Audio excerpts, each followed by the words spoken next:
සුබ උදෑසනක්. සුබ උදෑසන. දැන් මොනවද වෙන්නේ ඡන්දය එකගෙන මොනවද කියන්නේ ඔබතුමා?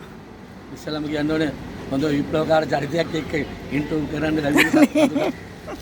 ඡන්දය කියන්නේ බොරු කියලා රට තුන ජනතාව රටේ ගුණාට අන්දලා මම කියන්න ඕනේ රටම දන්නවා. ඔව් ඔව්. බලය අරගෙන ඇත්තට නොහැකියාව පෙන්නලා තියෙනවා. එදා මිනිස්සු වෛරෙන් ඡන්දය පාවිච්චි කරේ. මම නෙමෙයි ආණ්ඩු පක්ෂයම කියනවා. ඔව්. නමුත් අද හරි තැනට එක් වෙලා ඉන්නවා මිනිස්සු. මේ රටේ රට බේරගත්ත නායකයා මහින්ද රාජපක්ෂ එතුමා ගැන කාගෙත් ගෞරවයක් තියෙනවා. අපි කියනවා මේ පක්ෂ වැරදි වුණා. මිනිස්සුන්ට වැරදි හදාගෙන යන්න පුළුවන්. අද වැරදි හදාගෙන කරුණ නායකත්වය තුළින් අණ්ඩු කුමාර කියන විදිහට අවුරුදු 60න් පල්ලෙහා හොඳ 38 කොල්ලෙක් දාලා තියෙනවා.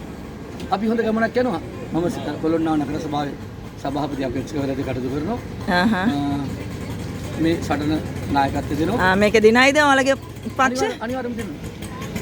මොකද මේක අපේ දාලාගේ සියලුම දෙනා එක්ක වුණ මොහොතක් මේක. ඔව් අපිටත් අවශ්‍ය තියෙන්නේ විලා රටට කවුරු වුණොත් හරි කමන්නේ රටට මේ මහා පොළොවට වැඩක් කරන්න. පැහැදිලිව දැන් අපි දන්නවා පහුගිය කාලේ මාස 6කට පරිවර්තනය කරලා කිව්වා. අත්‍යවශ්‍ය භාණ්ඩවල බඩු අඩු කරනවා කිව්වා. මොකද්ද වුනේ? අද අහිංසක මිනිස්සු කොච්චර කිව්වා හාල් ටික ගණන් පරිපූර්ණ ගණන් කරෝල් ටික ගණන් අඩු ගණන් රට වටේ මුහුද කියනවා. ලුණු ටිකක් ගණන්නේ. මේ ආණ්ඩුව බොරු මිසක් වෙන කිසිම දෙයක් කරලා නැහැ. කියන්නේ බොරු කියපුවාම දැන් වෙනත් දෙයක් කියන්න මේ අමතකයි කියපු බොරු. දැන් බොරු කියපු කෙනෙකුට මේ ඔබතුමී දන්නවා බොරු කිව්වහම මතක නැහැනේ. ඒ කියපු බොරුව ඇත්ත කිව්වොත් දන්නවා මම ඇත්ත කිව්වේ කියලා. ඉතින් ඒගොල්ලන්ටම අමතකයි කියලා කියපු බොරු අපි YouTube එකේ ඔබතුමීලාගේ ඒ වලින් පෙන්නනවා ජනතාවට.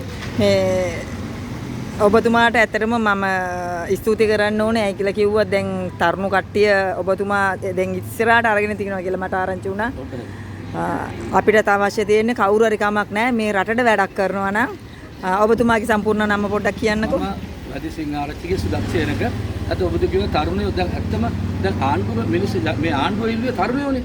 ඔන්න අපි තරුණ කණ්ඩායම සිස්ටම් චේන්ජ් එකක් ඕනේ කියලා ඉල්ලුවා. නමුත් සිස්ටම් චේන්ජ් වෙලා නැති බව කවුරුත් දන්නවා. අද පාරේ බල්ලෝ වගේ මිනිස්සුන් මරනවානේ. මේ රටේ නීතිය වල්වැදිලා. අද කිසිම කෙනෙක් කතා කරන්නේ නැහැ. සාමාන්‍ය මට්ටමට හැරිලා මිනිස්සු මරන එක.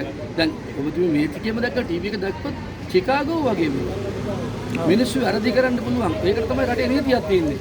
නීතිය අතර ගන්න කිසිම කෙනෙකුට බෑ. හරි එහෙනම් ස්තුතියි ඔබතුමාට.